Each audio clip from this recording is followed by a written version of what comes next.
My name is Vidhvat. I am a developer. I work at Matterless as a principal engineer, and I've been responsible for the development, the prototyping and development of Floorcraft.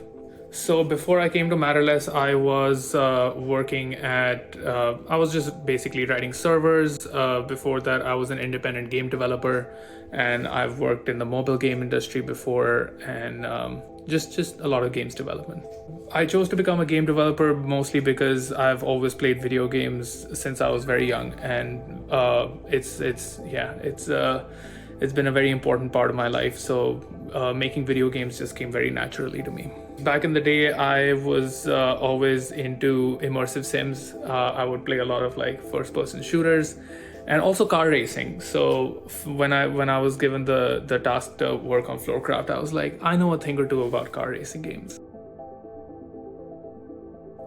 So as for development in AR, I think that's the one thing that really excites me about working on this, is because I've mostly worked on either mobile or PC console games. Taking all that I've learned into, and applying it into AR is exciting and challenging and interesting. And there's a lot of like new stuff that I have to take into account when thinking about both design and also development.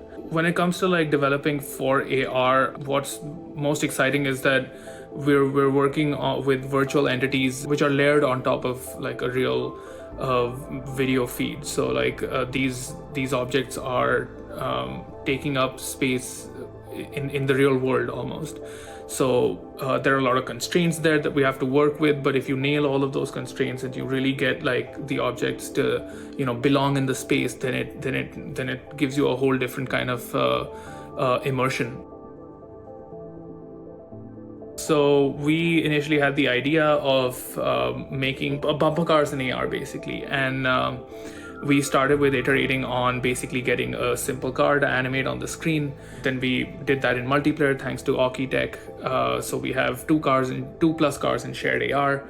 Basically made them bump into each other, and that was it. That's it's a simple game, simple design, easy to get into, and easy to enjoy, and it doesn't take up too much of your time, and you can have a fun kind of interaction with friends without investing too much of your time. You can just like show a friend the lighthouse, and they can just like scan the QR code, and there it is, like you're in the game, and you don't have to do any setup, and people can leave, and it's one of those experiences which really bring people together. At the moment, we're working with the control scheme where controlling a car on a screen in 2D is very easy, but when it's in AR, you have to come up with like interesting ways to control it. And right now we have a kind of follow the cursor control scheme where your screen is pointing. There's a cursor drawn on the surface, so if you're pointing on the ground, like you can see your speeder follow the cursor, and as you move your phone, the cursor will move on the ground as well, and the car will follow the point on the screen. For me, the most exciting part is to really get people to play together. You can have like an interaction, a real-time interaction, and kind of have an immediate kind of feedback to what the other player is doing, what you're doing. So when it comes to like destruction, it would be cool to kind of have like a good payoff at the end.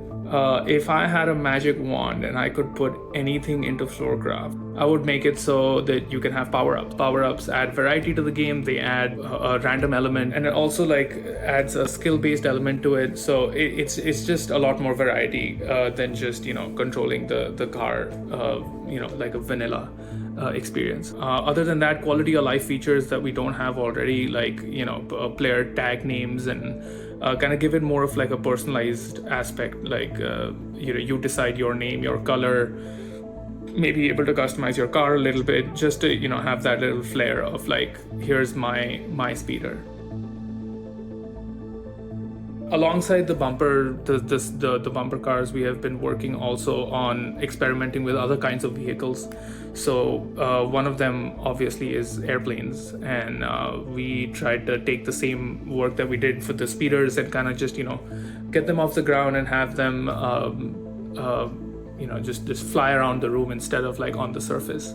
So I think we got pretty far with that. With the same control scheme, there are some things that we have to sort out with the distance and the controls, which is a little bit more complicated when you have something flying and the turning is slower. And so yeah, there are lots of challenges there, but they're definitely something we wanted to try out. Well, I would be very careful when like moving off of the surface, because that is one angle, like that is one like it's how players know that the objects that are being drawn are in the world, because you can see them like interact with the surface. So the moment you take them off of the surface, people lose kind of like their center, like where is what is happening where.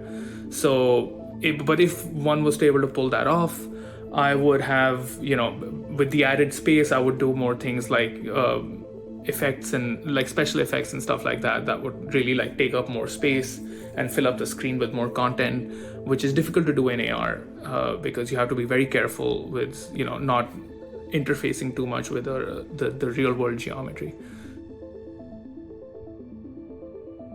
So right now the game is definitely still under development. We have a lot of fixes that we're pushing out and trying out new features.